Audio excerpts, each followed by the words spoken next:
கர்த்தருடைய பரிசுத்த நாமத்துக்கு மகிமை உண்டாகட்டும்.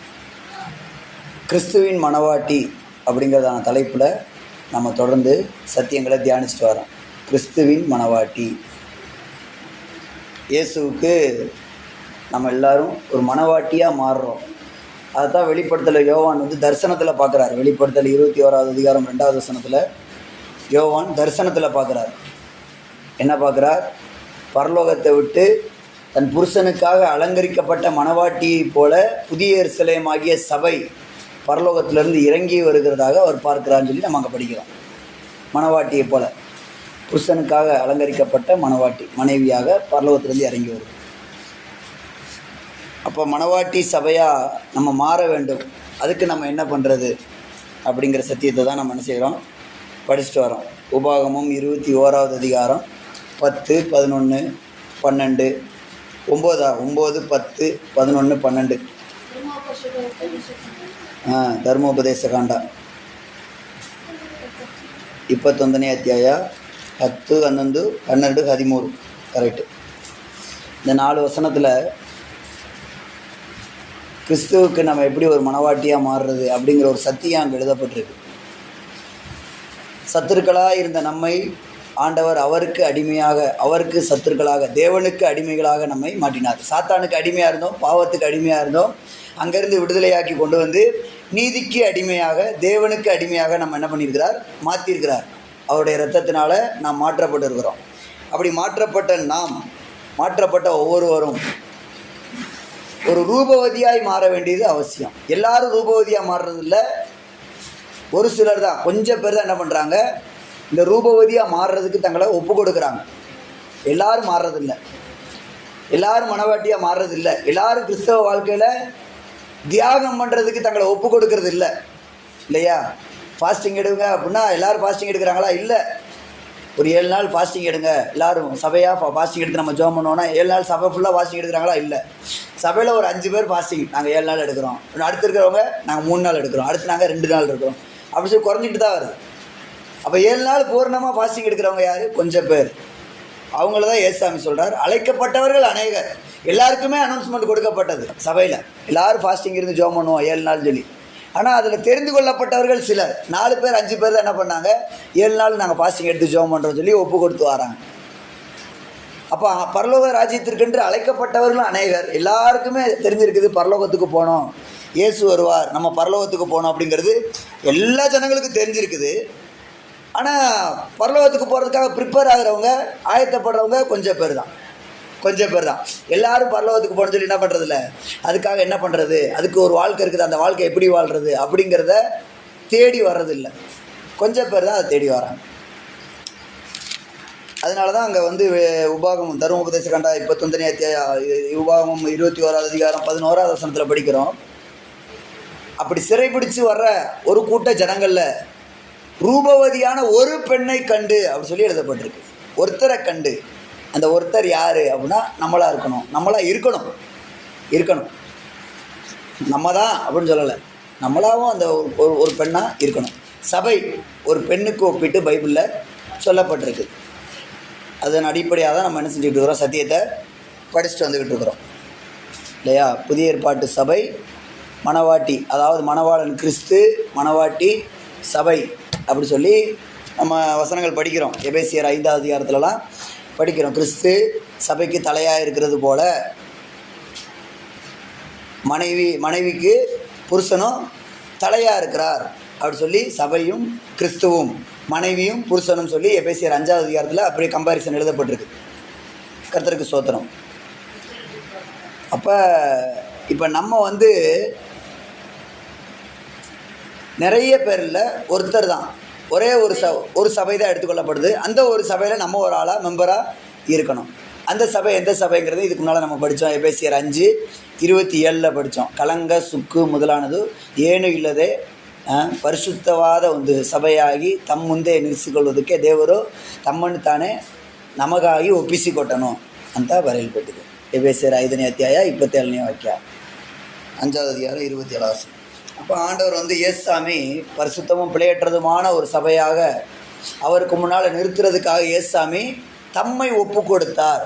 அந்த சபை பிழையற்றதுமான ஒரு சபை, பரிசுத்தமான ஒரு சபை, கலங்கு சுக்கு, அதாவது இப்போ கரைதிரை முதலானவைகள் ஒன்றும் இல்லாத ஒரு சபை. அந்த சபையை மாறணுங்கிறதுக்காக இயேசுசாமி அவரை நமக்காக ஒப்பு கொடுத்தார். அப்போ அந்த வேலை முடிகிற நேரம்தான் இந்த சபை முழுமையுமாக ஒரு மனவாட்டியாக மாறி அவரை சந்திக்க போகுது. கர்த்தருக்கு ஸ்தோத்திரம். அப்போ உன்னத பாட்டு 6வது அதிகாரம் 9வது வசனம், அந்த ஒருத்தி அப்படிங்கிற அந்த சபையானது ஒரு புறாவை போல இருக்கணும், உத்தமையாக இருக்கணும் அப்படின்னு சொல்லி படிக்கிறோம். அந்த பாரிவளாவு நிர்மலையு ஒಬ್ಬಳೆ பரமகீதா 6ನೇ ಅಧ್ಯಾಯ 9ನೇ ವಾಕ್ಯ. ಉನ್ನತ ಪಾಠ 6வது அதிகாரம் 9வது வசனம். என் புறாவோ என் உத்தமையோ ஒருத்தியே, ನನ್ನ பாரிவளாவோ நிர்மலையோ ஒಬ್ಬಳೆ, ஒருத்தி தான், நிறைய பேர் கிடையாது. ஆமாம், அந்த ஒருத்தியில் யார் இருக்கணும்? கோவிந்தம்மா இருக்கணும். அந்த ஒருத்தியில் நம்ம காஞ்சனாமா இருக்கணும். ஆமாம், அந்த ஒருத்தியில் நானும் இருக்கணும். அந்த ஒருத்திங்கிற ஸ்தானத்தில் நம்ம எல்லாம் இருக்கணும். அந்த ஒருத்திங்கிற இடத்துல இருக்கணும். அதுக்கு தான் சாமி நமக்கு இந்த சத்தியத்தை பேசுகிறார். அதுக்காக தான் இந்த சத்தியத்தை நமக்கு சொல்லிக் கொடுக்குறார். நீ அந்த ஒருத்தியாக இருக்கணும், நான் விரும்புகிற, நான் மேரேஜ் பண்ணிக்க போகிற அந்த ஒருத்தியாக நீ இருக்கணும்னு சொல்லி சாமி நம்மளோட பேசுகிறார். கர்த்தருக்கு ஸ்தோத்திரம். அப்போ என் புறாவோ என் உத்தமையோ ஒருத்தியே, இதில் அந்த புறாவை குறித்து நம்ம தியானிக்கிறோம். புறா முடிஞ்சதுக்கு பிற்பாடு அடுத்து உத்தமியை குறித்து படிப்போம். யார் உத்தமர்கள் அல்லது யார் உத்தமி, நிர்மலை யாரோ அந்த இது முடிஞ்சதுக்கு பிற்பாடு படிப்போம். சரி, கர்த்தருக்கு ஸ்தோத்திரம். ஃபஸ்ட்டு புறாவை முடிச்சுக்குவோம். புறாவுக்குரிய 7 சுபாவங்கள் பைபிளில் இருக்குது இல்லையா? முதல் சுபாவம் மத்தேயு 10வது அதிகாரம் 19வது வசனம். மத்தேயு 10:19 முதலாவது சுபாவம், புறா கபடற்றது. அதுக்குள்ள என்ன கிடையாது? கபடு கிடையாது. மனுஷர் மாதிரி ஏமாத்தாது. மனுஷர் மாதிரி புறா என்ன செய்யாது? ஏமாற்ற தெரியாது. ஆமாம், ஏமாற்ற தெரியாது, மறைச்சி வச்சுட்டு பேச தெரியாது, உள்ளே ஒன்று வெளியே ஒன்றுலாம் என்ன செய்யாது? புறாவுக்கு தெரியாது. புறாக்குள்ளே பிச்சு கிடையாதான், கசப்புத்தன்மை கிடையாது. மற்ற எல்லா பறவைகளுக்குள்ளே இருக்க ஆளுக்குள்ள புறாக்குள்ளே இல்லை, கசப்புத்தன்மை கிடையாது. அப்போ புறா கபடற்றது அப்படின்னு சொல்லி படித்தோம். 2வது புறாவுடைய சுபாவம் ஏசாயா 59வது அதிகாரம் 19வது வசனம். ஏசாயா 59:19 சாரி ஏசாயா 59:11 அதில் நம்ம படிக்கிறோம். புறா என்ன செஞ்சுட்டு இருக்கோம்? கூவிக்கொண்டே இருக்குமா, கூப்பிட்டுக்கிட்டே இருக்கும். எப்போ பார்த்தாலும் சோத்திரம் சோத்திரம் சோத்திரம் சோத்திரம் சோத்திரம் சொல்லி கூப்பிட்டுக்கிட்டே இருக்கும். சும்மா இருக்காது அது இருதயம். எப்போ பார்த்தாலும் புறா கூவிக்கொண்டே தான் இருக்குமா. அப்போ நமக்கும் அந்த ஒரு அனுபவம் தேவைன்னு சொல்லி 2வது புறாவினுடைய சுபாவமாக படித்தோம். 3வதாக புறாவினுடைய சுபாவமாக படித்தோம். உன்னத பாட்டு 5வது அதிகாரம் 12வது வசனத்தில் பரமகீதா 5ನೇ ಅಧ್ಯಾಯ 12ನೇ ವಾಕ್ಯ. அதில் நம்ம படிக்கிறோம், புறா தண்ணி நிறைஞ்ச நதி ஓரமாக தங்கக்கூடியதுன்னு சொல்லி படித்தோம். எப்போவுமே பரிசுத்த ஆவியினால் நிறைந்த ஒரு வாழ்க்கை ஒரு தேவ பிள்ளைக்கு தேவை. நம்ம எல்லாருக்கும் தேவை. பரிசுத்த ஆவியானவரால் நிறைந்த ஒரு வாழ்க்கை நமக்கு தேவை. பரிசுத்த ஆவியானவரால் நம்ம இருதயம் நிரப்பப்படலை அப்படின்னா சாத்தான் பொய்யினால் இருதயத்தை நிரப்புவானாம். பைபிளில் வசனம் இருக்குது. அப்போஸ்தலர் நடவடிக்கையில் படிக்கிறேன் பாருங்கள். சாத்தான் உங்கள் இருதயத்தை பொய்யினால் நிரப்பினது என்ன? பொய்யினால் நிரப்பினது என்ன? அப்போஸ்தலர் நடவடிக்கைகள் 5வது அதிகாரம் 3வது வசனம். பேதுரு அனனியா சப்பீரால் அப்படிங்கிறதான ஒரு 2 பேரை பார்த்து பேசுகிறார். அனனியாவை பார்த்து பேசுகிறார். படிங்க அப்போஸ்தலர் 5:3.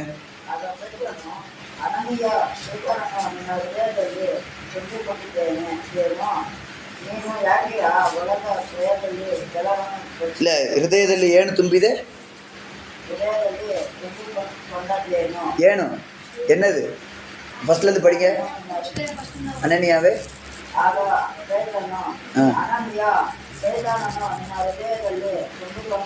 பார்த்தீங்களா? சாத்தான் உன் இருதயத்தை நிரப்பினது என்ன? சாத்தான் உன் இருதயம் என்ன நிரப்புனா? படிப்பா, அப்படி தொடர்ந்து படி. போதும்.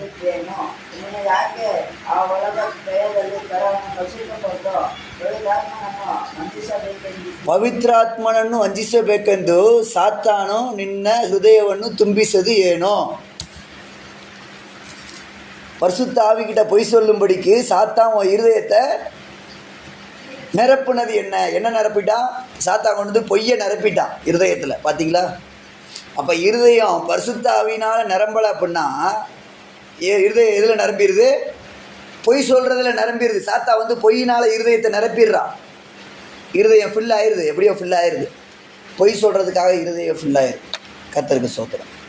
அப்போ பரிசுத்த ஆவியினால் நிறைந்த ஒரு வாழ்க்கை நமக்கு தேவை. இது புறாவினுடைய 3வது சுபாவம். அது இல்லாத ஒரு பட்சத்தில் இப்படி ஆயிரும். மைனஸில் நெகட்டிவில் போச்சுன்னா இப்படி ஆயிரும். சாத்தா வந்து பொய் சொல்லுன்னு சொல்லி பொய்னால் இருதயத்தை நிரப்பிடுவான்.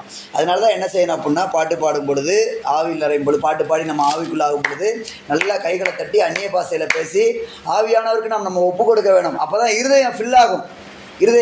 ஆவியினால், ஆவியினாலே தேவ அன்பு, பரிசுத்த ஆவியினாலே தேவ அன்பு நம்முடைய இருதயத்தில் ஊற்றப்படுகிறது. பரிசுத்த ஆவிங்கிற ஒரு வாட்டர், ஒரு தண்ணியை எடுத்துக்கொண்டு வந்து தேவ அன்பில் அதில் வச்சு என்ன பண்ணுறாரு? நம்ம இருதயத்தை ஃபீட் பண்ணுறார், நிரப்புகிறார். ரோமர் 5:5 அதில் படிக்கிற பாருங்க. பரிசுத்த ஆவியினாலே தேவ அன்பு உங்கள் இருதயத்தில் ஊற்றப்படுகிறது. தேவ அன்பினால் இருதயம் நிரம்புது. எதனால? யாருனால? பரிசுத்த ஆவியினால். ಪವಿತ್ರಾತ್ಮ ದೇವರಿಂದ ನಮ್ಮ ಹೃದಯವು ದೇವರ ಪ್ರೀತಿ ತುಂಬಲ್ಪಡುತ್ತೆ. ಈ ನಿರೀಕ್ಷೆಯು ನಿಮ್ಮ ಆಸೆಯನ್ನು ಭಂಗಪಡಿಸುವುದಿಲ್ಲ. ನಿಮಗೆ ಕೊಟ್ಟಿರುವ ಪವಿತ್ರಾತ್ಮ ಮೂಲಕವಾಗಿ ದೇವರ ಪ್ರೀತಿಯ ರಸವು ಧಾರಾಳವಾಗಿ ಸುರಿದಿದೆಯಲ್ಲ. ಪಾತಿங்களா? ಪವಿತ್ರಾತ್ಮ ಮೂಲಕವಾಗಿ ದೇವರ ಪ್ರೀತಿಯ ರಸವು ನಿಮ್ಮ ಹೃದಯದಲ್ಲಿ ಧಾರಾಳವಾಗಿ ಸುರಿತಲ್ಲ. அப்போ பரிசுத்தாவினால் என் இருதயம் நிரம்பும் போது என் இருதயம் தேவ அன்பினால் நிரப்பப்படுது. அன்பு நிறைஞ்சிருச்சு அப்படின்னா அங்கே என்ன செஞ்சிருது? பாவம் இருக்காது, பயம் இருக்காது. என் இருதயம் தேவ அன்பினால் நிறைஞ்சிருச்சுன்னா பாவமோ பயமோ வேதனையோ என்ன செய்யாது? என் இருதயத்தில் இருக்காது. ஐயோ என்ன நடக்க போகுது, எப்படி நடக்க போகுது, என்ன பண்ண போகிறேன் தெரியல, ஐயோ இதுக்கு என்ன பண்ணுறது, அதுக்கு என்ன பண்ணுறது, இந்த ஒரு பதட்டம், வேதனை, துக்கம், துன்பம் இதெல்லாம் இருக்காது. பரிசுத்த ஆவியில் நிறையும் பொழுது ஆண்டவர் அவருடைய அன்பினால் நம்ம இருதயத்தை நிரப்புகிறார். அந்த ஒரு அனுபவம் நமக்கு தேவை. அது புறாவினுடைய சுபாவம். 3வது சுபாவம். 4வது சுபாவம் போன வாரம் படித்தோம். சொல்லுங்க பார்க்கலாம். போன வாரம் 4வது சுபாவம் புறா. உன்னத பாட்டு 2வது அதிகாரம் 12வது வசனமா? ಪಾರಿವಾಳ ಬಂಡೆಯ ಬಿರುಕಿನಲ್ಲಿ ವಾಸ ಮಾಡುವ ಪಾರಿವಾಳ. 2:14 ಪರಮಗೀತ 2ನೇ ಅಧ್ಯಾಯ 14ನೇ ವಾಕ್ಯ. கண்மலையின் வெடிப்புகளில் தங்கும் என் புறாவே.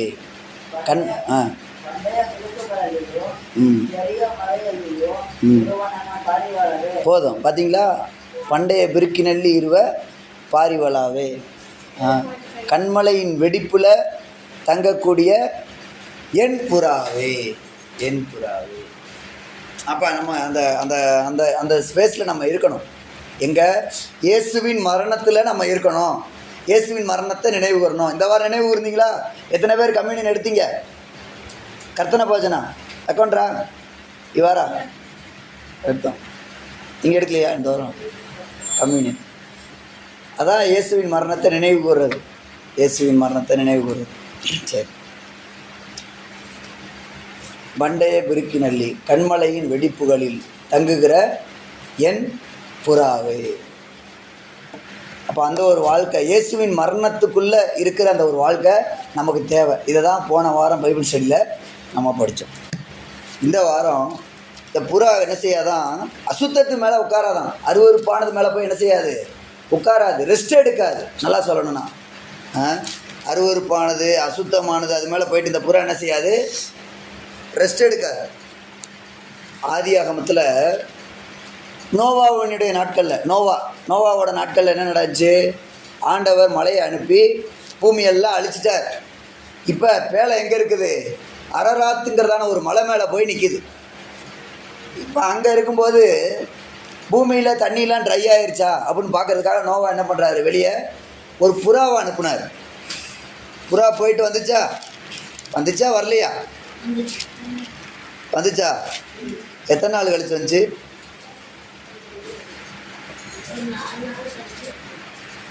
4 நாள் கழிச்சு வந்துச்சா? ஒரு புறாவை அனுப்புனா புறா போயிட்டு 4 நாள் கழிச்சுலாம் வந்த மாதிரி இல்லை. போயிட்டு என்ன செஞ்சிருச்சு? சாயந்தரமே வந்துருச்சு, ரிட்டர்ன் ஆயிடுச்சு. ஏன்? எங்கேயுமே கால் வைக்கிறதுக்கு ஒரு பிளேஸ் இல்லை பூமியில். ஏன்? எல்லாம் நாய் செத்து மிதக்குது, பன்னி செத்து மிதக்குது, கோழி செத்து மிதக்குது, மனுஷன் செத்து மிதக்கிறான், யானை செத்து மிதக்குது. எல்லாம் எப்படி மிதந்துருக்கோம்? அழுகி போய் புழு வச்சு அசிங்கமாக அருவறுப்பாக கால் வைக்க முடியாமல் அவ்வளோ கேவலமாக இருந்துச்சு. இதே காக்காவை அனுப்பியிருந்தா என்ன பண்ணியிருக்கோம்? அறாமல் போயிட்டு கொத்து திருட்டு அங்கேயே எங்கேயாவது யானை வயிற்றுல போயிட்டு படுத்து தூங்கியிருக்கும். ஆனால் புறா என்ன செய்யலை, போய் எங்கேயும் ஸ்டே ஆகலை. திரும்ப அங்கங்கே வச்சுட்டு, அங்கே எழுதியிருக்கு பைபிளில், புறாவை அனுப்பிவிட்டா இந்த புறா பறந்து பறந்து பறந்து பறந்து போய் கால் வைக்கிறதுக்கு ரெஸ்ட் எடுக்கிறதுக்கே பிளேஸ் இல்லாமல் திரும்ப என்ன பண்ணிருச்சான்? யூட்டர்ன் போட்டு திரும்ப ரிட்டர்ன் விட்ட இடத்துக்கே அந்த நோவாவோட போட்டுக்கே வந்து சேர்ந்துருச்சான். படிங்க அந்த வசனத்தை படிங்க. ஆதியாகமம் ஆதிகாண்ட 8ನೇ அத்தியாய 9ನೇ ವಾಕ್ಯ. ஆதியாகமம் 8வது அதிகாரம் 9வது வசனம். இப்போ படிங்க.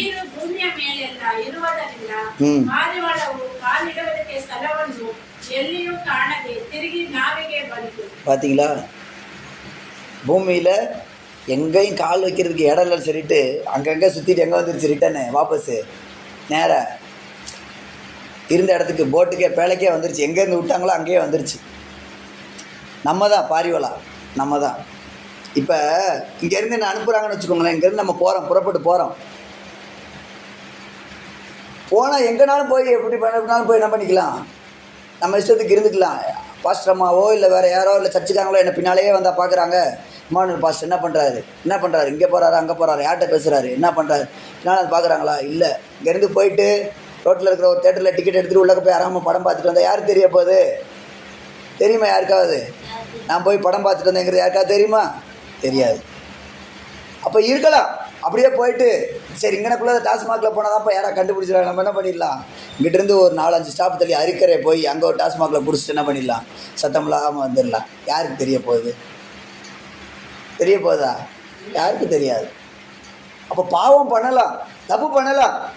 உலகம் திறந்துருக்குது வா சொல்லி பாவம் செய்கிறதுக்கு, தப்பு செய்கிறதுக்கு. ஆனால் எனக்கு அது வேணாம், எனக்கு அது வேணாம், எனக்கு அது தேவையில்லை அப்படின்னு சொல்கிறது தான் இந்த புறாக்கு வயிறு பசிக்குது. அது காலையில் இப்போ வெளியே விடுறாங்க, மத்தியானம் ஆனால் வயிறு பசிச்சிருக்கும், பறந்துக்கிட்டே இருக்குது, கால் ரெக்கை வலிச்சிருக்கும், விங்ஸ் வலிச்சிருக்கும். வலிக்குதேன்னு சொல்லி என்ன பண்ணல, ரெக்கை வலிக்குதே என்ன பண்ணிடலாம், கொஞ்ச நேரமாக ஏதாவது இறங்கி ஒரு யானை மேலேயோ இல்லை ஒரு பூனை மேலேயோ இல்லை ஒரு இதுலையோ இது ஒரு கண்ணுக்கு தெரியுது ஏதோ ஒரு மனுஷ சரீரத்து மேலேயோ என்ன பண்ணலாம், போய் கொஞ்ச நேரம் உட்காந்துருந்துட்டு போகலாமே சொல்லி அது இறங்கலை.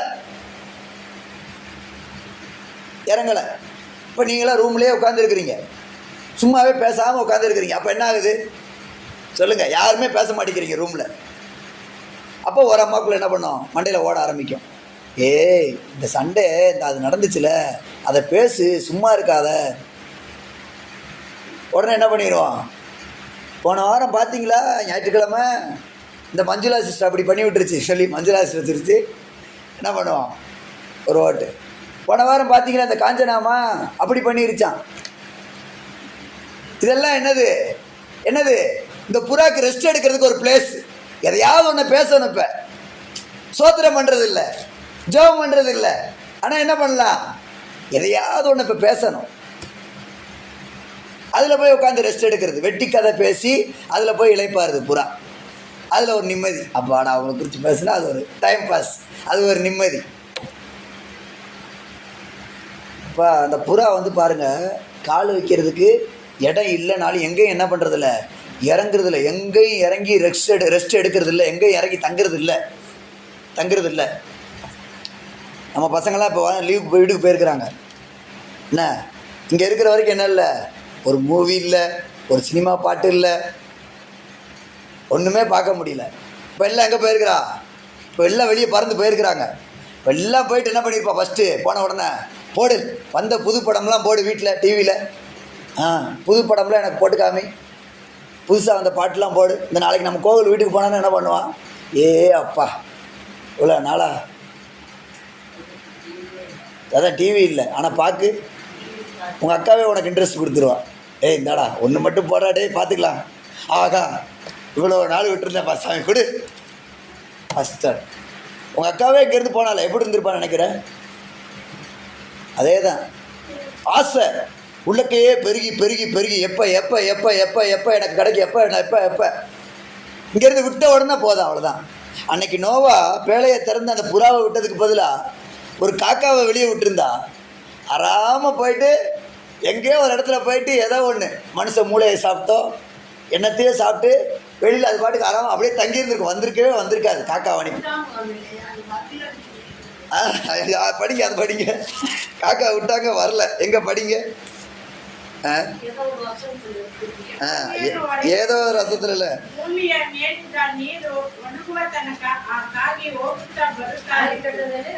எங்கே இருக்கு அதான் 7வது வசனம். 7வது வசனம். 40 ದಿನಗಳಾದ ಮೇಲೆ ನೋಹನು ತಾನು ಮಾಡಿದ ನಾವೆಯ ಕಿಟಿಕಿಯನ್ನು ತೆಗೆದು ಕಾಗೆಯನ್ನು ಹೊರಕ್ಕೆ ಬಿಟ್ಟನು.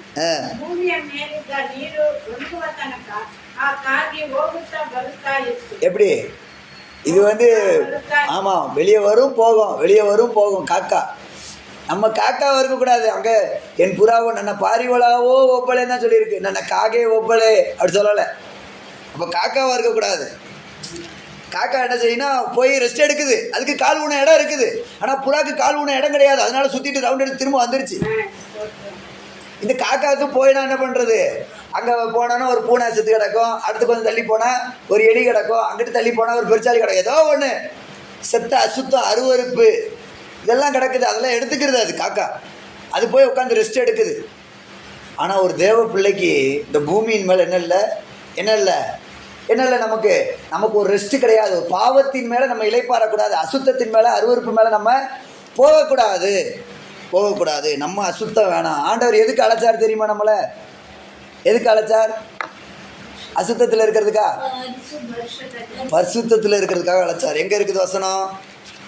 1 தெசலோனிக்கேயர்ல படிங்க. உங்களை அசுத்தத்துக்கு இல்லை பரிசுத்தத்துக்காக அழைச்சிருக்கிறார். 4வது அதிகாரம் 5வது வசனமா?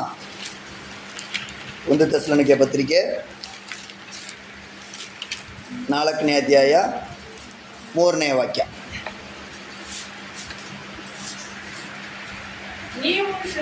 ನೀವು ಶುದ್ಧರಾಗಿ ಇರಬೇಕೆಂಬುದೇ ಆದದರಿಂದ ಆಚರಣೆಗೆ ದೂರವಾಗಿರಬೇಕು.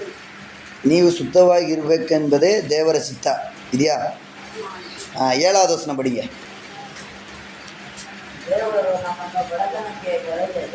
எதுக்கு கரையுது? ಬಂಡತನಕ್ಕೆ ಕರೆಯದೆ. ಯಾವ್ದು ಕರೆದಿದ್ದಾರೆ? சுத்தராவதுக்கே கரைதணும். அதில் அவ்வளோ கிளியராக இல்லை, தமிழில் சூப்பராக எழுதியிருக்குது. தேவன் உங்களை அசுத்தத்திற்கு, அருவறுப்புக்கு, கெட்ட வார்த்தை பேசுறதுக்கு, சண்டை போடுறதுக்கு, தப்பான காரியங்களை பாவத்தை செய்கிறதுக்காக ஆண்டவர் என்ன செய்யலை, உங்களை அழைக்கவில்லை. பரிசுத்தத்திற்கு, ஜெபம் பண்ணும்படியாக, தேவனோடு இருக்கும்படியாக. இதுக்கு தான் ஆண்டவர் நம்மளை கொண்டு வந்தார். அதுக்கு தான் இந்த நம்பிக்கை ஆசிரியர் நம்ம ஆண்டவர் கொண்டு சேர்த்துருக்கிறார். அப்படிலாம் இருக்கணும் சொல்லி இருக்கிறோமாண்ணா? காக்காவாக இருக்கிறோமா புறாவாக இருக்கிறோமா? புறாவாக தான் இருக்கணும். ஆமாம், கலர் காக்காமல் இருந்தாலும் எப்படி இருக்கணும், சுபாவம்லாம் புறா மாதிரி இருக்கணும் அண்ணையா? ஆமாம். அப்போ புறா மாதிரி இருக்கணும். நம்ம ஒரு புறாவை நம்ம வெளிப்படுத்தணும், புறாவுடைய சுபாவத்தை நம்ம வெளிப்படுத்தணும். ஒரு புறா வளர்க்குற ஒரு ஓனரு என்ன பண்ணார்னா, புறாவுக்கு எப்போவுமே மாடி மேலே இரை போடுவார். அப்போ இதை பார்த்துட்டு நான் சொல்கிற ஒரு கதை ஸ்டோரி தான், நிஜ வாழ்க்கை நடந்தது கிடையாது, நடந்த சம்பவம் கிடையாது. அப்போ இதை பார்த்துட்டு ஒரு காக்கா என்ன பண்ணுச்சு, பரவாயில்லையப்பா இந்த புறாலாம் என்ன பண்ணுறதில்ல, நம்மளை மாதிரி அங்கங்கே போய் இறை தேடுறது இல்லையே, இருந்த இடத்துலையே என்ன பண்ணிடுது, புறாவுக்கு சாப்பாடு கிடச்சிருது. அவங்க ஓனரே என்ன பண்ணுறாரு, டெய்லி காலைல வந்து மாடி மேலே புறாவுக்கு இறை போட்டுறாரு. பரவாயில்லையே, நம்மளும் என்ன பண்ணிடலாம், புறா கெட்டப் போட்டுன்னு சொல்லி புறாவை போல் நல்லா ஒரு கெட்டப் மேக்கப் போட்டு போய் நம்மளும் என்ன பண்ணிக்கலாம், கூட சேர்ந்து புறா சாப்பிட்றத நம்மளும் சாப்பிட்றலாம்னு சொல்லிட்டு காக்கா பிளான் பண்ணி போச்சு. போயிட்டு என்ன பண்ணுச்சு, சாம்பல் சொல்லியிருக்கிறேன் நான் இதுக்கு முன்னால். அப்போ சாம்பல் கொட்டின இடத்துல என்ன பண்ணியிருக்கு, போயிட்டு உளுந்து பரண்டு சாம்பலில் பரண்டு பரண்டு பரண்டு பரண்டு இப்போ என்ன ஆயிடுச்சு கலர் காக்கா கலரு புறா கலருக்கு வெள்ளையாயிருச்சு சாம்பல் நிற புறா மாதிரி ஆயிடுச்சு ரைட்டு ஓகே இப்போ கலர்லாம் மேட்ச் ஆயிடுச்சு இப்போ என்ன பண்ணிடலாம் போயிட்டு புறாவுக்கு இற போடும்போது நம்மளும் போயிட்டு கூட்டத்தோட கோயந்தாவை சேர்ந்துட்டு நம்மளும் புறா சாப்பிட்டுக்கலாம் புறா இறையை சாப்பிட்டுக்கலாம்னு சொல்லி இந்த ஓனர் பார்த்துக்கிட்டே இருந்தார்.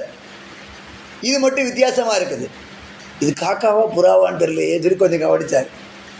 இதை கண்டுபிடிக்கணுமேன்னு சொல்லிட்டு என்ன பண்ணார், ஒரு நாள் வீட்டில் ஒரு எலி செத்து போச்சு, அதை எடுத்து கொண்டு வந்து என்ன பண்ணிட்டார், நின்றுக்கிட்டே இருந்தார். புறாக்குள்ளே இற போட்டார், எல்லா புறா சாப்பிட்டுட்டு இருந்துச்சு. இந்த எலியை தூக்கி அப்படி போட்டார் பாருங்க, இந்த காக்கா புறா இறையை சாப்பிட்டுட்டே இருந்துச்சு. எலி வந்து விழுந்த உடனே எலியை பார்த்தோன்னே எலி அப்படின்னு நேராக போய் என்ன பண்ணிருச்சு, எலியை போய் கொத்திருச்சு.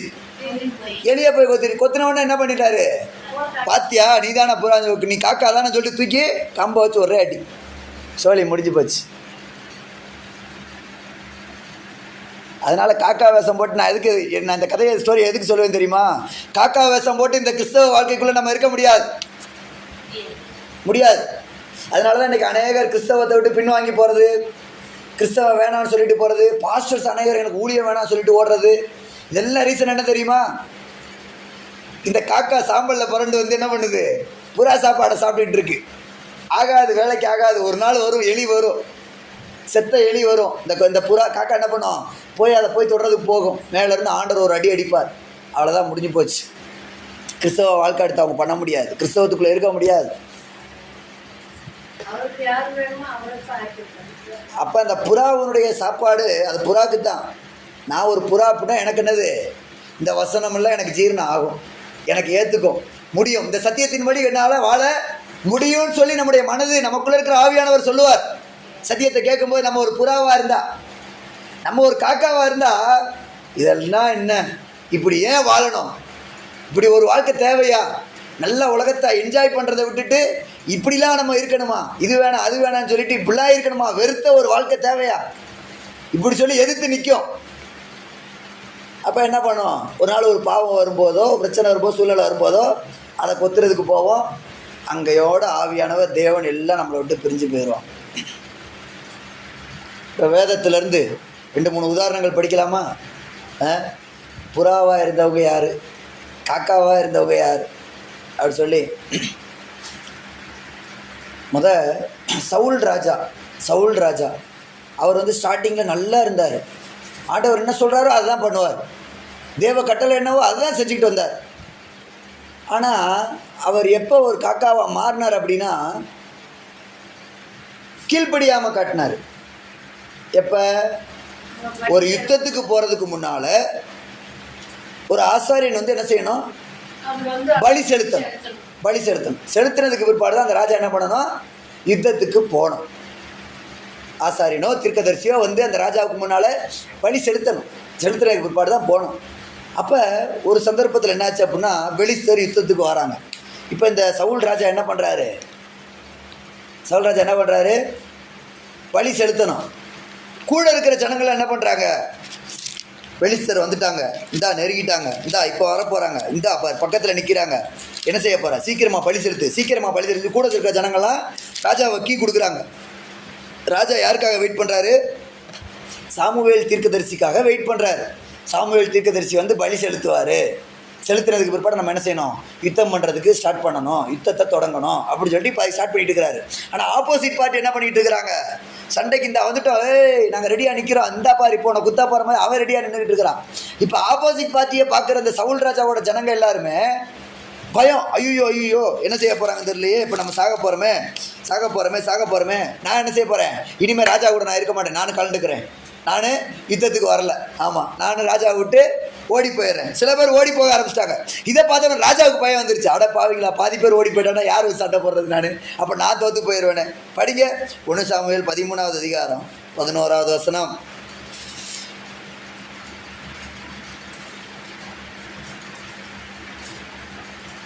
ಸಾಮವೇಲನು ಅವನನ್ನು ಇದೇನು ನೀನು ಮಾಡಿದ್ದು ಎಂದು ಕೇಳಲು ಅವನು, ಜನರು ಚದರಿ ಹೋಗಿರುವುದನ್ನು ನೀನು ನಿಯಮಿತ ಕಾಲದಲ್ಲಿ ಬರೆದಿರುವುದನ್ನು ಫಿಲಿಷ್ಟಿಯರು ಮಿಕ್ಯಾಸ್ಟಿನಲ್ಲಿ ನಮಗೆ ವಿರೋಧವಾಗಿ ಕೂಡಿಕೊಂಡಿರುವುದನ್ನು ನೋಡಿ ನಾನು ಯೆಹೋವನಿಗೆ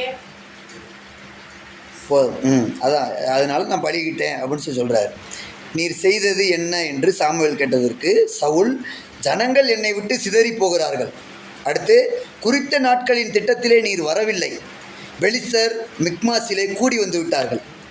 இதெல்லாம் நான் பார்த்ததுனால என்ன ஆகி போச்சு, நானே பலியை செலுத்திட்டேன்ட்டான். அதுவும் எப்படி சொல்லிட்டான், எனக்கு தெரியும் நான் செலுத்தக்கூடாதுன்னு சொல்லி தெரிஞ்சதை என்ன பண்ணேன், இந்த தப்பை நான் பண்ணேங்கிறான். 12வது வசனம் படிங்க சார், 12 வாக்கியம்.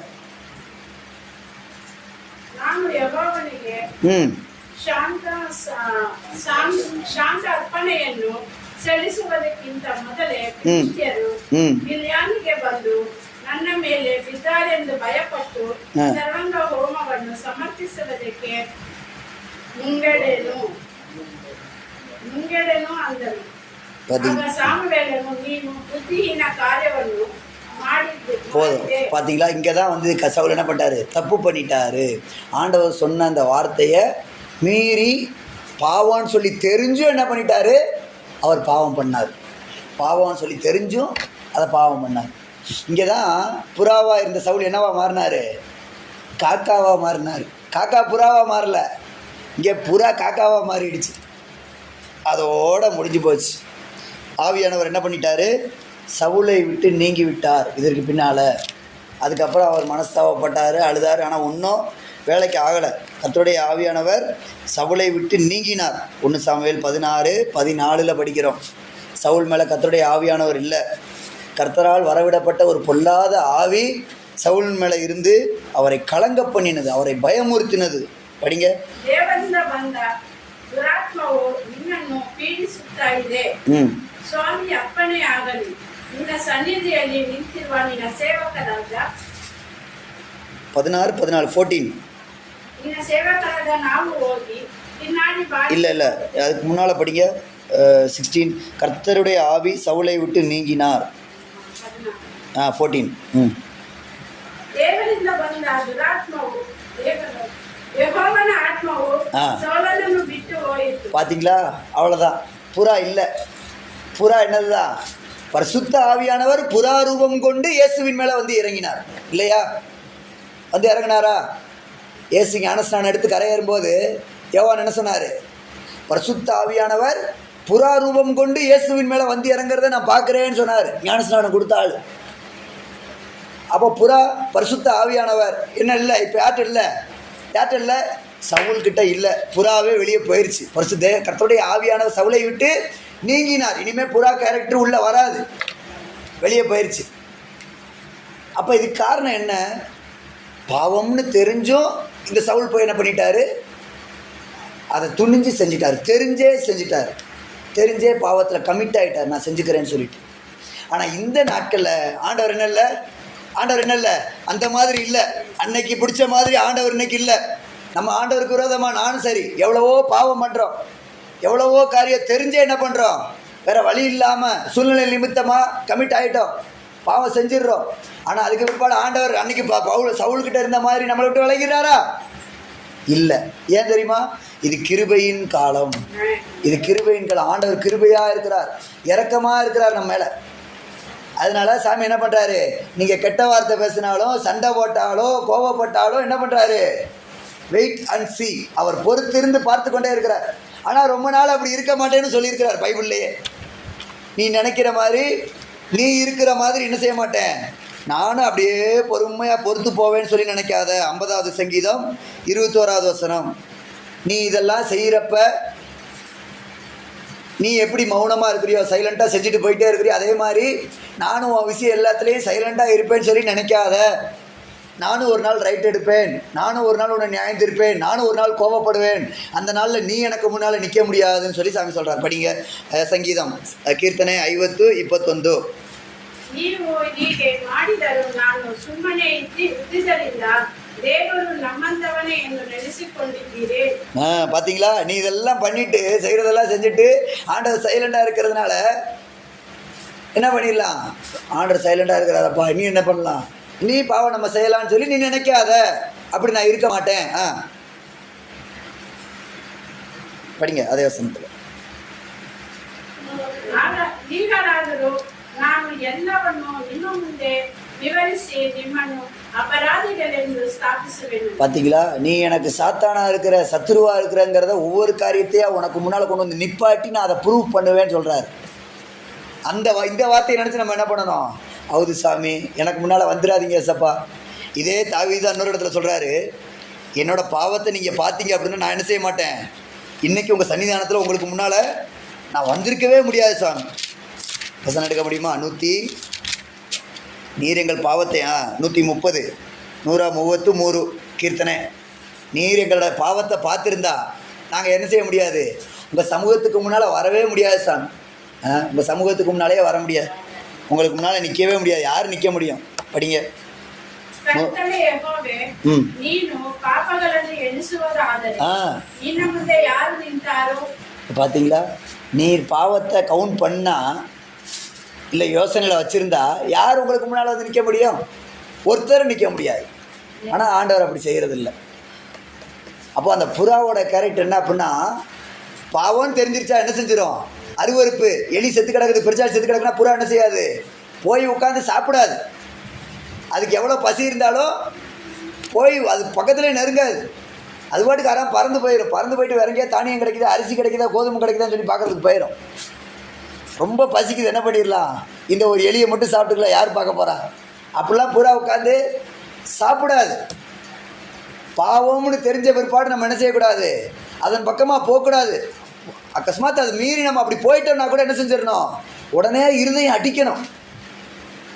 இந்த அனுபவம் யாருக்கு இருந்தது அப்படின்னா தாவீதுக்கு இருந்தது. பாவம் தெரியும், ஆனால் செஞ்சுட்டான். செஞ்சதுக்கு பிற்பாடு ஐயோ நான் பாவம் பண்ணிட்டேனே, நான் பாவம் பண்ணிட்டேனே, நான் எப்படி அப்படி செய்யலாம்? தாவீது சொல்கிறாரா? படிங்க. 1 சாமுவேலில் சவுலோட சால்வையை அறுத்துட்டு வந்துடுவார். சவுல் ராஜாவோட 1 சாமுவேல் 24:5. ஓய் கிட்ட வந்து உட்கார்.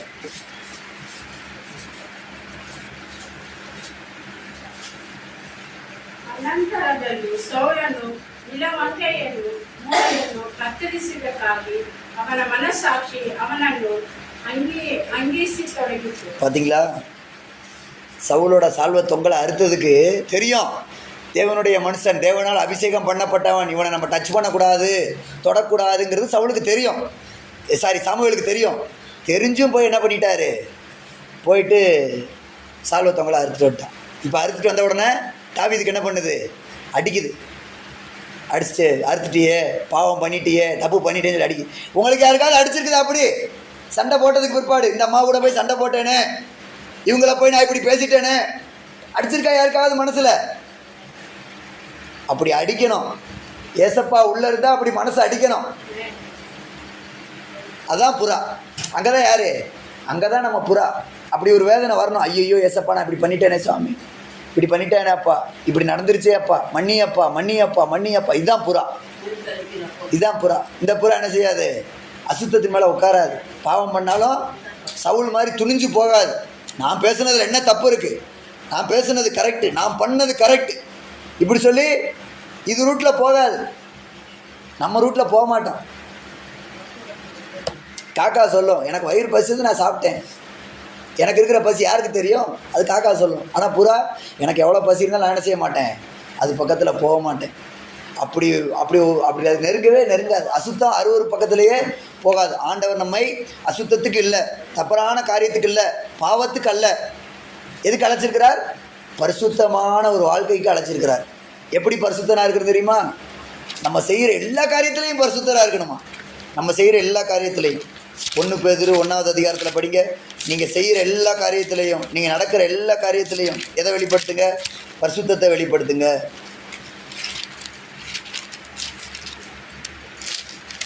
1 பேதுரு 1:15-16 படிங்க. ನಿಮ್ಮನ್ನು ಕರೆದಾತನು ಪರಿಶುದ್ಧನಾಗಿರುವ ಪ್ರಕಾರವೇ ನೀವು ವಿಧಿಯರಿಗೆ ತಕ್ಕಂತೆ ನಿಮ್ಮ ಎಲ್ಲ ನಡವಳಿಕೆಯಲ್ಲಿ ಪರಿಶುದ್ಧರಾಗಿರಿ. ನಾನು ಪರಿಶುದ್ಧನಾಗಿರುವುದರಿಂದ ನೀವು ಪರಿಶುದ್ಧರಾಗಿರಬೇಕು ಎಂದು ಬರೆದಿದೆಯಲ್ಲ. போதும். பார்த்தீங்களா, நான் பரிசுத்தராக இருக்கிறேன், நீங்கள் என்ன பண்ணுங்க, எனக்கு ஏற்ற பரிசுத்தராக இருங்கள். உங்கள் நடக்கைகளெல்லாம் பரிசுத்தராக காட்டுங்க, பரிசுத்தராக காட்டுங்க. நம்ம செய்கிற நடக்கையெல்லாம் பரிசுத்தராக. நான் சாப்பாடு சாப்பிட்டேன்னா கூட நான் அடிக்கடி சொல்கிற விஷயம், இங்கே சொல்கிறதில்ல, ஆனால் வெளிலலாம் சொல்லியிருக்கிறேன். நான் டிபிஎம் மினிஸ்ட்ரி பண்ணும்போது நிறைய இடங்களில் சொல்லியிருக்கிறேன். நான் சாப்பாடு சாப்பிடும்போது கூட நம்ம சாப்பிட்றத பார்த்து ஒருத்தர் என்ன சொல்லணுமா, நம்மளை இவர் ஒரு பரிசுத்தவான்னு சொல்லணுமா. வசனம் இருக்கா? இருக்குது. எலியா இல்லை, எலிசா வந்து ஒரு சூனேமியாலோட வீட்டில் போய் சாப்பிட்டு வருவார். அதாவது அந்த ஊருக்கு போகும்போதெல்லாம் அவங்க வீட்டுக்கு போகும்போது அவர் தங்குறதுக்காக ஒரு மாடி வீடு ஃபஸ்ட் ஃப்ளோர் போட்டு வச்சுருந்தாங்க. இவர் போகும்போதெல்லாம் என்ன பண்ணுவார், அங்கே போய்ட்டு ஸ்டே பண்ணிவிட்டு அப்படி போவார். அப்படி போகும்போது இவர் அங்கே வந்துட்டு போகிறத பார்த்துட்டு அந்த அம்மா என்ன பண்ணிருச்சு, இவருக்கு மேலே ஒரு வீடு ரெடி பண்ணி ஒரு டேபிள் போட்டு ஒரு ஸ்டூல் போட்டு கொடுத்துடலாம், அவர் வந்து ஸ்டே பண்ணிவிட்டு போவார்ல, அடிக்கடி அவர் வராரு அப்படின்னு சொல்லி நினச்சிச்சு. அப்போ அந்த அம்மா சொல்லுது, அவர் வரும்போதெல்லாம் என் வீட்டில் சாப்பிட்டு போவார், என் வீட்டில் வந்து சாப்பிட்டு போகிறாரு, அந்த மனுஷன் யார், தேவனுடைய மனுஷன், பரிசுத்தவான் அப்படின்னு சொல்லுது. படிக்க பார்க்கலாம் வசனம், 2 ராஜாக்கள் 4வது அதிகாரம் 8-9. நம்மிடத்தில் எப்போதும் வந்து போகிற அந்த தேவ மனுஷன். அந்த அம்மா என்னத்தை பார்த்துருக்கா, அவர்கிட்ட எலியாட்ட வந்து ஒரு நாள் ஸ்டே பண்ணுவார். அந்த ஒரு நாள் ஸ்டே பண்ணுறதுல எலியா கிட்ட என்னத்தை பார்த்து அது பரிசுத்தவான்னு சொல்லுது.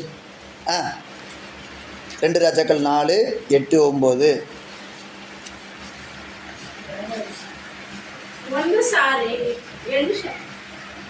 அதான் படிங்க.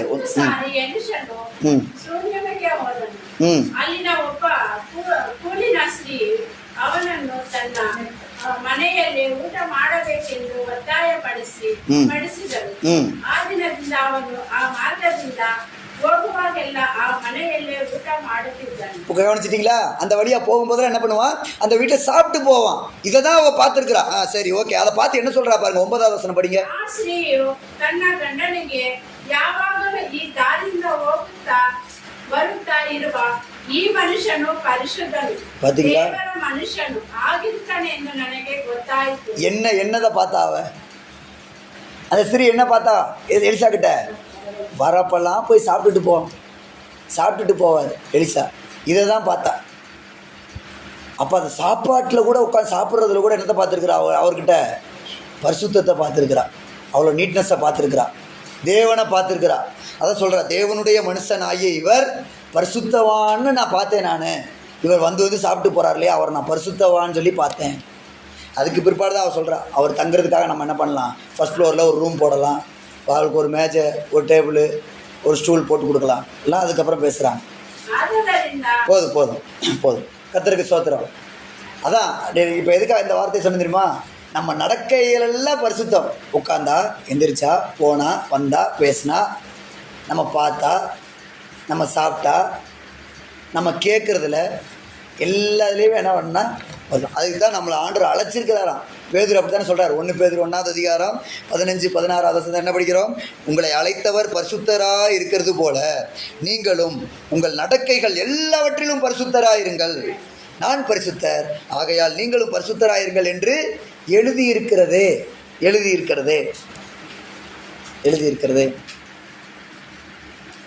நான் இது ஒரு டிபிஎம் சர்ச்சில் தான் இப்படி தான் பிலிவர். நான் சிவகாசியில் அப்போ அங்கே பிலிவராக இருக்கும்போது அங்கே ஒரு பாஸ்டர் வந்தார்.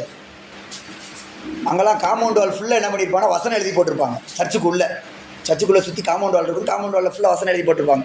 சர்ச்சுக்குள்ளேயும் ஃபுல்லாக வசனம் எழுதி போட்டிருப்பாங்க. அப்போ பாத்ரூம் சைடில் என்ன வசனம் எழுதுறது, பாத்ரூம் பக்கத்தில் இருக்கிற காம்பவுண்ட் வாலெலாம் என்ன வசனம் எழுதுறது அப்படின்னு சொல்லி டிஸ்கஸ் பண்ணாங்க. அப்போ பாஸ்டர் ஒரு வசனம் எடுத்து கொடுத்தாரு. லேவியராகமத்தில் இருக்குது, உன் பாளையம் எங்கும் உன் தேவனாகிய கர்த்தர் என்ன பண்ணிகிட்டு இருக்கிறாரு, உலாவிக்கிட்டே இருக்கிறார். எல்லா இடத்துலையும் அவர் சுற்றி வரார். அதனால் நீ என்ன பண்ணு, உன் பாளையம் எங்கும் சுத்தமாக இருக்க கடவுதுன்னு சொல்லி ஒரு வசனம் இருக்குது. பாளையம் எங்கும் சுத்தமாக இருக்கணும். இங்கே கூட பாத்ரூம் சைடில் கூட என்ன பண்ணணும், சுத்தமாக இருக்கணும். பாளையம் எங்கும் சுத்தமாக இருக்க கடவுது. லேவியராகமத்தில் இருக்கும்னு நினைக்கிறேன் அந்த வசனம். உன் பாளையம் எங்கும் சுத்தமாக இருக்க கடவுது, உன் தேவனாகிய கர்த்தர் உன் பாளையத்தில் உலாவுகிறார்.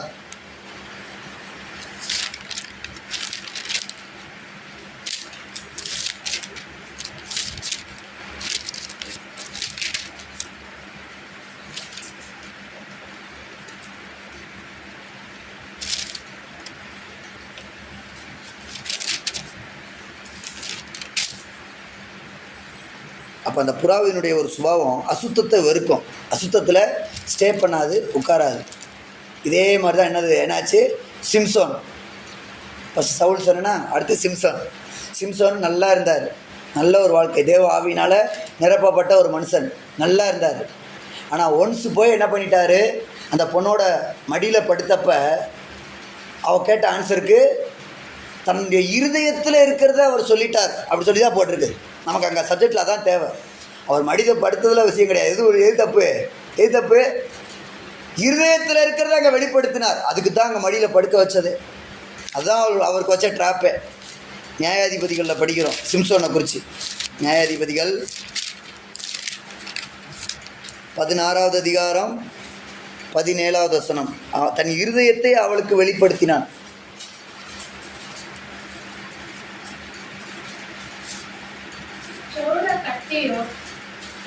ನನ್ನ ತಲೆಯ ಮೇಲೆ ಬಂದಿದ್ದಲ್ಲ, ನಾನು ಮೃತ ಗರ್ಭ ಕಟ್ಟಿದ ದಿನದಿಂದಲೇ ದೇವರಿಗೆ ಪ್ರತಿಷ್ಠಿತನಾದವನು. ನನ್ನ ತಲೆಯನ್ನು ಚೌಡ ಮಾಡುವುದಾದರೆ ನನ್ನ ಶಕ್ತಿ ಹೋಗುವುದು ಮತ್ತು ನಾನು ಬಲಹೀನನಾಗಿ ಬೇರೆ ಮನುಷ್ಯನಂತೆ ಆಗುವೆನು ಎಂದು ತನ್ನ ಪುಟ್ಟನ್ನೆಲ್ಲ ಆಕೆಯ ಮುಂದೆ ಬಿಚ್ಚಿ ಹೇಳಿದನು. ಅವನು ಇದ್ದಿದ್ದನ್ನು ಇದ್ದ ಹಾಗೆ ಹೇಳಿದರಿಂದ. அங்கே கன்னடத்தில் அவ்வளோ கிளியராக இல்லை. இத்ததன்னு இத்தகாக அவளத்துல எழுதானே தெளிவுபட்டிருக்கு. தமிழ் எழுத வைக்குமா, அவன் தன் இருதயத்தில் இருக்கிறதெல்லாம் அவகிட்ட சொல்லிட்டான் அப்படின்னு அவளுக்கு தெரிஞ்ச பிற்பாடு என்ன பண்ணிட்டா அவனை பிடிக்கிறதுக்கு ஒரு ட்ராப் போட்டா, அவனை பிடிக்கிறதுக்கு ஒரு வலையை விரிச்சிட்டா. ரைட்டு, இதோட ஆள் க்ளோஸ், சிக்குனா இனி முடியை கட் பண்ணிடலாம். படி. ಅವನು ನನಗೆ ತನ್ನ ಹೃದಯದಲ್ಲಿ ಇದನ್ನೆಲ್ಲ ತಿಳಿಸಿದ್ದಾನೆ, ಹೇಳಿಸಿ ಕರೆಸಿದಳು. போதும், பார்த்தீங்களா? இப்போ இன்னொரு தாளுக்கு நியூஸ் கொடுக்குறா, செய்தி கொடுக்குறா. அவன் இருதயத்தில் இருக்கலாம் என்கிட்ட சொல்லிட்டா, வாங்க அவனை பிடிச்சி கொடுக்குறேன் வா. சாத்தான் அநேக நேரம் நமக்கு வச்சிருக்கிற ட்ராப்பு இதுதான். இருதயத்தில் இருக்கிறதெல்லாம் என்ன பண்ணிடுறோம், நம்ம இவங்க க்ளோஸாக இருக்கிறான் அவங்க க்ளோஸாக இருக்கிறது சொல்லி எங்கேயாவது என்ன பண்ணிடுறோம், நமக்குரிய கஷ்டத்தை ஷேர் பண்ணிடுறோம். அதனால தான் தேவ பிள்ளைங்களுக்கு, விசுவாசிங்களுக்கு, பெரும்பாலான ஊழியக்காரர்கள் கூட என்ன பண்ணுறதில்ல, தங்களுடைய இருதயத்தில் இருக்கிறத என்ன செய்யக்கூடாது, எல்லாரிடத்துலையும் நம்ம ஓப்பன் பண்ணக்கூடாது, எல்லாரிடத்துலையும் தெரிவிக்கக்கூடாது. இருதயத்தில் எப்படி எனக்கு இவ்வளோ கஷ்டம் இருக்குது, அப்படி இருக்குது, இப்படி இருக்குது சொல்லி நம்ம இருதயத்தை எல்லா இடத்துலையும் எல்லாருக்கும் திறக்கக்கூடாது. ஆண்டவர் எல்லாட்டையும் சொல்கிறதுக்கு இல்லை, யார்கிட்ட தான் சொல்லணும், யார்கிட்ட? நமக்குன்னு ஆண்டு ஒரு ஊழியக்காரர்கள் வச்சுருக்கிறார், எனக்குன்னு ஒரு நடத்திப்புக்காரன் வச்சுருக்கார். அவங்ககிட்ட தான் என்ன பண்ணணும், என் இருதயத்தை அங்கே தான் திறக்கணும், அவங்கக்கிட்ட தான் ஷேர் பண்ணணும். எல்லா இடத்துலையும் திறந்தேன் அப்படின்னா எங்கேயாவது என்ன பண்ணியிருப்பான், அதில் சாத்தான் உள்ளே உட்காந்துருப்பான் யாருக்கிட்டையாவது. ஓ, உன் கதை இப்படி இருக்குதா, இனிமேல் நீ சர்ச்சுக்கே போக விடாமல் நான் பண்ணுறேன் பார், இனிமேல் நீ ப்ரேயரே பண்ணாமல் நான் பண்ணுறேன் பார் அப்படின்னு சொல்லி எங்கேயாவது என்னத்தையாவது சொல்லி அந்த பிலிவர் என்ன பண்ணுவாங்க. இப்போ ஒரு பிலிவர் வீட்டில் இருக்கிற இன்னொரு பிலிவர்கிட்ட கூப்பிட்டு சொல்கிறாங்கன்னு வச்சுக்கோங்களேன், அந்த பிலிவர் என்ன பண்ணிடுறாங்க, ஜோம் பண்ணுறாங்களா அதுக்காக இல்லை, அவங்க இன்னொரு 10 பிலிவர்கிட்ட சொல்லிட்டு வந்துடுவாங்க இவங்க வீட்டில் எப்படி இருக்குதான்னு சொல்லி. ஒரு பிலிவருக்கு போனது இன்னொரு 10 பிலிவர் வீட்டுக்கு எல்லாருக்கும் தெரிஞ்சு போயிடும். அப்போ என்ன ஆகுது, சண்டை பெருசாகுது, பிரச்சனை பெருசாகுது, எல்லாரும் இவங்களை மட்டமாக பார்க்குறாங்க. இவங்க நீ சர்ச்சுக்கே வரதில்லை அந்த பிலிவர். இப்போ இருதயத்தை திறந்தனால என்னாச்சு, தீமை தான் சம்பவிச்சது. சிம்சோன் இருதயத்தை திறந்தா என்னாச்சு சொல்லுங்கள், என்னாச்சு? அதுக்கப்புறமா வந்து தலையில் ஆணியில் அடிக்கலை, தலையில் எங்கே ஆணி அடித்தாங்க சிம்சோனுக்கு தலையில் ஆணி அடித்தாங்க, சிம்சோனுக்கு தலையில் ஆணி அடிக்கலை. வந்து பெலிஸ்தர் பிடிச்சிட்டு போயிட்டாங்க, கண்ணை பிடிங்கிட்டாங்க, கையில் காலில் சங்கிலி கட்டிட்டாங்க, ஒரு குரங்கு மாதிரி அவனை ஆக்கிட்டாங்க, வித்தை காட்டுறவன் ஆக்கிட்டாங்க. இருதயத்தில் இருக்கிறத எங்கேயாவது ஓப்பன் பண்ணோம்னா சாத்தா என்ன பண்ணிடுறான், அழகாக ட்ராப் வச்சு பிடிச்சிட்டு போயிடுறான். அது யாராக இருந்தாலும் சரி, பிடிச்சிட்டு போன பிற்பாடு குரங்கு மாதிரி ஆக்கிடுறான், வேடிக்கை காட்டுறவங்களாம் மாற்றிடுறான், கண்ணை பிடிங்கிறான். தரிசனம் கிடையாது, பரலோகத்துக்கு போகணும்னு சொல்லி நினைக்க மாட்டாங்க, பரலோகத்துக்கு போகணுங்கிற சிந்தையே இருக்காது. அதான் கண்ணை பிடிங்கிட்டானே, தரிசனமே போச்சே, மனக்கண்ணே இல்லை. நீ என்ன பண்ண, பரலோகத்துக்குலாம் இல்லை. கை காலில் சங்கிலி போட்டாச்சு, கையும் கிரியை செய்ய முடியாது, காலும் கிரியை செய்ய முடியாது, கட்டப்பட்டாச்சு, டோட்டல் க்ளோஸ்.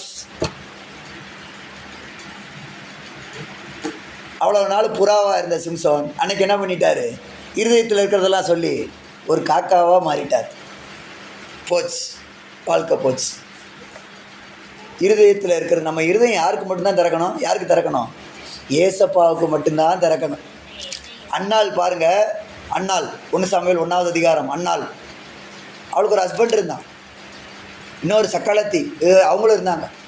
ஆனால் இவங்ககிட்டலாம் போய் அழுது என்ன இல்லை, பிரயோஜனம் இல்லை. ஹஸ்பண்ட்டை போய் அழுதாங்க, பிரயோஜனம் இல்லை.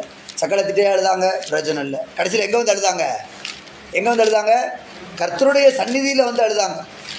வருஷத்துக்கு ஒரு முறை இவங்க என்ன பண்ணுவாங்களாம், சிலோவாவிலே போய் தேவனை தொழுது கொண்டு வருவார்கள். சிலோவாவில் போய் ஒரு வர்ஷிப் பண்ணிட்டு வருவாங்க, ஒரு பண்டிகை கொண்டாடிட்டு வருவாங்க. அந்த பண்டிகைக்கு போன இடத்துல அங்கே போய் என்ன பண்ணாங்க, சர்ச்சில் போய் உட்காந்து அங்கே அழுதாங்க. அங்கே தான் ஆண்டவர் அவங்க சத்தத்தை கேட்டார். அங்கே தான் தேவன் அவங்க சத்தத்தை கேட்டார். அங்கே சொல்லி அண்ணால் என்ன பண்ணிருக்காரு, அண்ணாலை குறித்து என்ன சொல்லி தெரியுமா, இருதயத்தில் இருக்கிறதெல்லாம் ஆண்டவருடைய சந்நிதியில் ஊற்றினாள். சிம்சனை மாதிரி எங்கே ஊற்றலை, தெலீலால் கிட்ட சொல்லலை, யாரோ ஒரு பொம்பளைட்டா போய் சொல்லலை. இருதயத்தில் இருக்கிறதெல்லாம் ஆண்டவர்கிட்ட சொன்னாலாம். படிங்க 1 சாமுவேல் 1 1 சாமுவேல் 1ನೇ ಅಧ್ಯಾಯ 15ನೇ ವಾಕ್ಯ. ಅದಕ್ಕೆ ಅನ್ನಾಳು, ಸ್ವಾಮಿ ಹಾಗಲ್ಲ, ನಾನು ಬಹು ದುಃಖ ಬಿಡಿಸಿದಳು. ದ್ರಾಕ್ಷಿ ರಸವನಾದರೂ ಬೇರೆ ಯಾವ ಮದ್ಯವನಾದರೂ ಕುಡಿದವಳಲ್ಲ. ನನ್ನ ಮನ வேதனைಯನ್ನು யெகோவன ಮುಂದೆ உய்தித்தேன். என் மன வேதனையே நான் யெகோவனுக்கு முன்னால் சொல்லியிருக்கேன். தமிழில், நான் கர்த்தருடைய சந்நிதியில் என் இருதயத்தை ஊற்றி விட்டேன். என் இருதயத்தில் இப்போ என்ன இல்லை, ஒன்றும் இல்லை, பிரச்சனை இல்லை, பாரம் இல்லை, கஷ்டம் இல்லை, எல்லாத்தையும் என்ன பண்ணிட்டேன், என் இருதயத்தை ஆண்டவர்கிட்ட ஊற்றிட்டேன். யாரோ ஒருத்தர்கிட்ட சொல்லி எல்லோரும் என்னை காரி துப்பி என் கண்ணை பிடுங்கி கை காலில் சங்கிலி கட்டி நடுத்தரில் என்னை கொண்டு வந்து நிறுத்தலை. என்ன பண்ணிட்டாங்க, ஆண்டவர்கிட்ட ஊற்றுனப்ப நடந்துச்சா, ஆண்டவர்கிட்ட ஊற்றுனவொன்னு என்ன நடந்துச்சு, அவளுக்கு கிடைச்ச ரிசல்ட் என்ன, உன் விண்ணப்பம் கேட்கப்பட்டது. நீ என்ன ப்ரேயர் பண்ணி அதன்படியே தேவன் உனக்கு செய்வார். 17வது வசனத்தில் படிங்க, 17ನೇ ವಾಕ್ಯ. சமாதானத்தோட போ.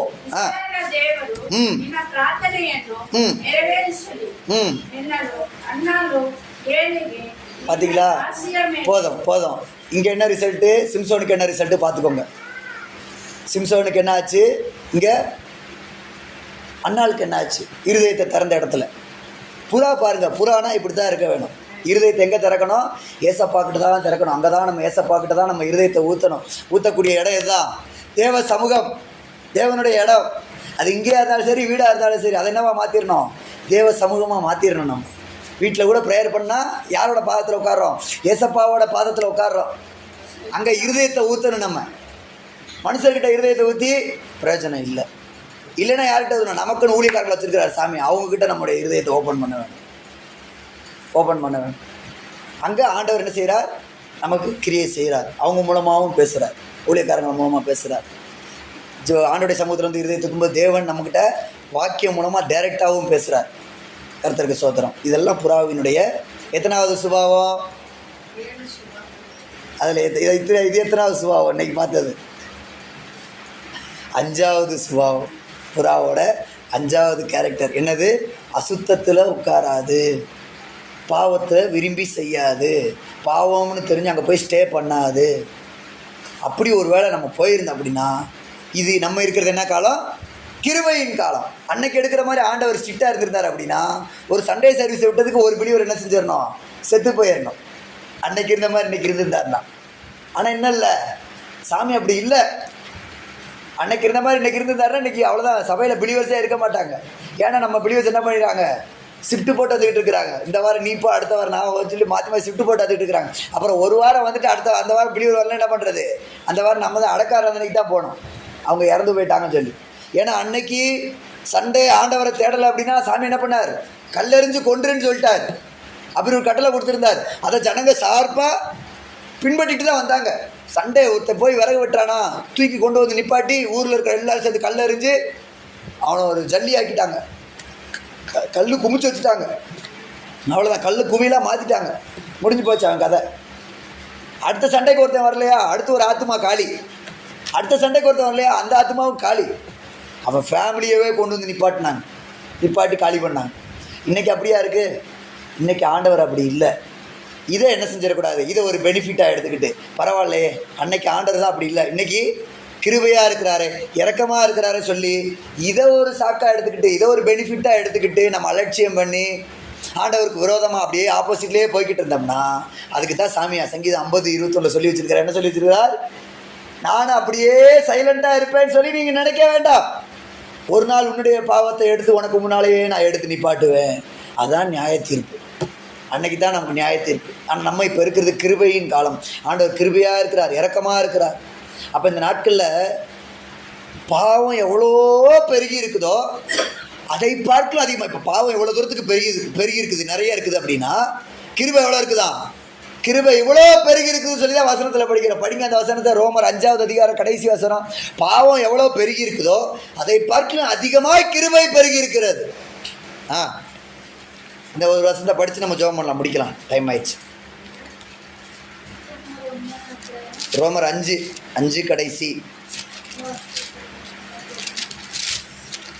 ಕಡೆಸಿ 2 ವಚನ ಬಡಿಗೆ. ಹೀಗೆ ಪಾಪವು ಮರಣವನ್ನು ಉಂಟು ಮಾಡುತ್ತಾ ಅಧಿಕಾರವನ್ನು ನಡೆಸಿದ ಹಾಗೆ ದೇವರ ಕೃಪೆಯು ನಮ್ಮ ಕರ್ತನಾದ ಯೇಸು ಕ್ರಿಸ್ತನ ಮೂಲಕ. ಅದಕ್ಕೆ ಮೇಲೆ இருக்கிற ವಚನ ಬಡಿ. 20 5:20. ಅಪರಾಧಗಳು ಹೆಚ್ಚಾಗಿ ಕಂಡು ಬರುವ ಹಾಗೆ ಧರ್ಮಶಾಸ್ತ್ರದ ಮುಂದೆ ಬಂತು. அடுத்து ಆದರೆ ಪಾಪವು ಹೆಚ್ಚಾದಲ್ಲಿ ಕೃಪೆಯು ಎಷ್ಟೋ ಹೆಚ್ಚಾಗಿ. ಪಾಪವು ಹೋದ ಪಾತಿಲ್ಲ ಏರಾಳವಾಯಿತು. ಪಾಪವು ಹೆಚ್ಚಾಗುವ ಅದೇ ಜಾಗದಲ್ಲಿ ಕೃಪೆಯೂ ಹೆಚ್ಚಾಗಿ ஏழாச்சு ஏராளமாயிற்று. நம்ம ரட்சிக்கிறதுக்காக, நம்மளை மறுபடியும் மீட்டெடுக்கிறதுக்காக சாமி என்ன பண்ணியிருக்கிறார்? கிருபையை அளவில்லாமல் கொடுத்திருக்கிறார். அளவில்லாம் அதுக்கு ஒரு ஸ்டோரேஜே கிடையாது. இவ்வளோதான் கிருபை உனக்கு கொடுப்பேன், அவ்வளோதான் கொடுப்பேன் இல்லை. பாவத்திலிருந்து நான் வெளியே வர்றதுக்காக, பாவமில்லாத ஒரு வாழ்க்கையை நான் வாழ்றதுக்காக, நீங்கள் வாழ்றதுக்காக சாமி என்ன பண்ணியிருக்கிறாரு? கிருபையை அளவில்லாமல் கொடுத்திருக்கிறார். கண்ணை மூடுவோமா? கண்ணை மூடி இப்போ அந்த கிருபைக்காக, நம்மை பாதுகாக்கக்கூடிய கிருபைக்காக, நம்மை மீட்டெடுக்கக்கூடிய கிருபைக்காக, நம்மை மனவாட்டியாக புறாவாய் மாற்றக்கூடிய அந்த கிருபைக்காக நம்ம சோத்திரம் பண்ணுவோம். பாவம் இல்லாத ஒரு வாழ்க்கையை வாழும்படியாக, பாவம் நிறைஞ்ச இந்த உலகத்தில் பாவத்தை விட அதிகமாக கிருபை நிறைஞ்சிருக்குதுன்னு சொல்லியிருக்கிறீங்களே ஏசப்பா, அந்த கிருபை எனக்கு தாங்க ஏசப்பா, பாவம் இல்லாமல் வாழ்கிறதுக்காக. அந்த அந்த அந்த ஏசாமி ஒரு ஸ்டோரி சொன்னார். அதில் வந்து 2 பேர் சர்ச்சுக்கு ஜெபம் பண்ண போகிறாங்க. ஆயக்காரன் பரிசேயன் ரெண்டு பேர் அங்கே ஜெபம் பண்ண போகிறாங்க. அந்த ஆயக்காரன் என்ன ஜெபம் பண்ண தெரியுமா? பாவியாகி என் மேல என்னவா பண்ணுங்க, என்னதுங்க, கிருபையா இருங்க சுவாமி. பாவிதான் நான், ஆனா எனக்கு என்ன தாங்க? கிருபை தாங்க, என் மேல கிருபையா இருங்க. அவனுக்கு தெரியும் கிருபை அதிகமா இருக்கு, பாவத்தை விட கிருபை அதிகமா இருக்குதுன்னு சொல்லி அவனுக்கு தெரிஞ்சிருந்துச்சு. இன்னைக்கு ஆண்டவர் நமக்கு சொல்லி இருக்கிறார், இந்த பூமியில பாவத்தை விட அதிகமா கிருபை இருக்குது. உங்களுக்கு என்ன வேணும்? உங்களுக்கு என்ன வேணும்? என்ன வேணும்? கிருபை வேணும். ஆமே, நம்ம எல்லாருக்கும் கிருபை வேணும். கிருபை வேணும். கிருபை இருந்ததுன்னா போதும், பாவம் நம்மளை நெருங்க முடியாது. ஹல்லேலூயா, ஆமேன். கிருபைக்கு கீழே இன்னொரு வசனம் இருக்குது. கிருபைக்கு, நீங்க எல்லாரும் கிருபைக்கு கீழே இருந்தா யார் நெருங்க முடியாது? பாவம் உங்களை மேற்கொள்ள முடியாது. பாவம் உங்க பக்கத்துல நெருங்கவே முடியாது. ஆமேன், ஹல்லேலூயா. கிருபை நம்மை சூழ்ந்திருக்கும்படியாக, கிருபையினால் தேவன் நம்மை மறைத்துக் கொள்ளும்படியாக, ஆமேன், கிருபையினால் நாம் பாவத்தை செய்யாம அந்த பாவத்தை ஜெயம் எடுக்கும்படியாக ஆண்டவர் நமக்கு உதவி செய்யும்படியாக ஸ்தோத்திரம் பண்ணுவோமா? ஸ்தோத்திரம் பண்ணுவோம். ஸ்தோத்திரப்பா, ஸ்தோத்திர ராஜா, ஸ்தோத்திரப்பா, ஸ்தோத்திரம், ஸ்தோத்திர சாமி. எங்கள் மேல கிருபையாயிரப்பா, கிருபையாயிரு ராஜா. எங்கள் எல்லார் மேல நீர் கிருபையாயிருக்கணும் சாமி. எங்க ஜனங்கள் மேல கிருபையாயிரப்பா. ஊழியர்களாய் எங்கள் மேல கிருபையாயிரு சுவாமி. பாவம் பெருகின இந்த பூமியில கிருபை அதிகமாய் பெருகி இருக்கிறதப்பா. ஸ்தோத்திரப்பா, ஸ்தோத்திரப்பா, ஸ்தோத்திரப்பா, ஸ்தோத்திரப்பா. கிருபை சூழ்ந்து கொள்ளட்டும் ராஜா, கிருபை சூழ்ந்து கொள்ளட்டும் ராஜா. கர்த்தருக்கு பயப்படுகிற உண்மையில் கிருபை சூழ்ந்து கொள்ளும் என்று சொன்னீரே சாமி. உமக்கு பயந்து கேட்கிறப்பா, உமக்கு ஸ்தோத்திரப்பா. கிருபையினால் நிரப்பும், கிருபை எங்களை சூழ்ந்து கொள்ளட்டும். ஸ்தோத்திரம், ஸ்தோத்திரம், ஸ்தோத்திரம், ஸ்தோத்திரப்பா, ஸ்தோத்திரப்பா, ஸ்தோத்திரப்பா, ஸ்தோத்திரப்பா.